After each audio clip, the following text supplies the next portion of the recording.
God's dwelling in inner earth has been depicted in many ancient civilizations across the world.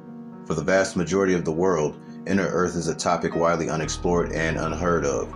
But for ancient civilizations such as Africa, Asia, and America, inner earth was a home away from the surface world and the origins of all the surface dwellers today.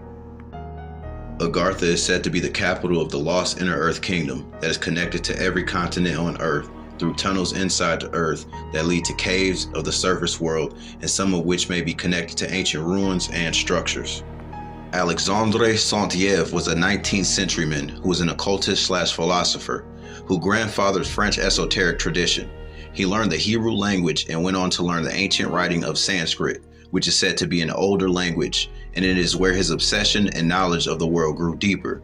Saint-Yves soon met an Indian prince who left India after the Indian Rebellion in 1857. He was also a philosopher and taught Saint-Yves his first lesson in Sanskrit, which was about inner earth and the great Agarthian school. He went on to teach Saint-Yves secrets of the initiate and spoke about the ruler of Agartha he called the master of the universe, who he said was superior to every being in the world in every way.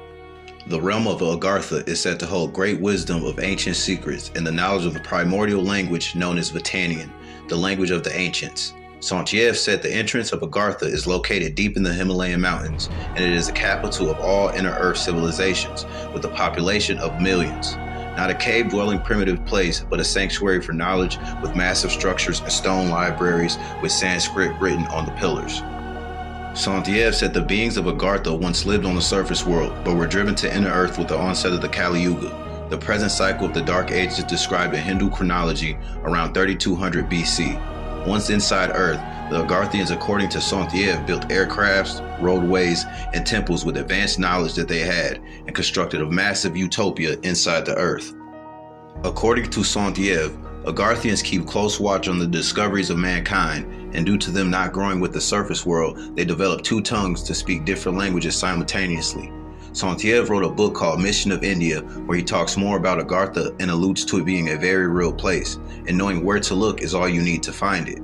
After Saint-Yves' lessons ended with the Indian prince, it was not too much longer that Saint-Yves had his book published in Europe, and right before the distribution, he called for the burning of all his books. He only kept his personal copy, which he handed down to his stepchildren. His stepchildren then handed it down to a French philosopher/occultist named Papou, who published the book in 1910. Saint-Yves studied the Jewish Kabbalah and learned of the Garden of Eden, a garden he said was located on earth, and its entrance was known to the world as the Cave of the Patriarch, also known as the Sanctuary of Abraham. Fernandad Ossendowski was a Polish man who became familiar with the tales of inner earth while roaming around Mongolia, meeting the Mongolian wise men, who explained paranormal activity to Ossendowski that Ossendowski could not explain himself. Ossendowski alluded to the earth and all the living coming to complete standstills while on his journey. He said all beasts and men came to complete stops periodically during his travels, and that the locals told him that the God of the inner earth made these strange events occur, and that the God could speak with God, and that he was so powerful he can destroy any part of the world if he chose to. Ossendowski wrote a book called Beasts, Men, and Gods, where he talks more about inner earth and what he learned along his journey. Saint-Yves wrote Mission of India 30 plus years before Fernandad Ossendowski wrote Beasts, Men, and Gods, and Ossendowski never knew Saint-Yves existed. The man who taught Saint-Yves was Prince Hari Sharif, so the word Agartha has Eastern origins. In 1873, a historian named Louis Jacqueloit wrote the book Occult Science of India Among the Ancients, 12 years before Saint-Yves' lessons.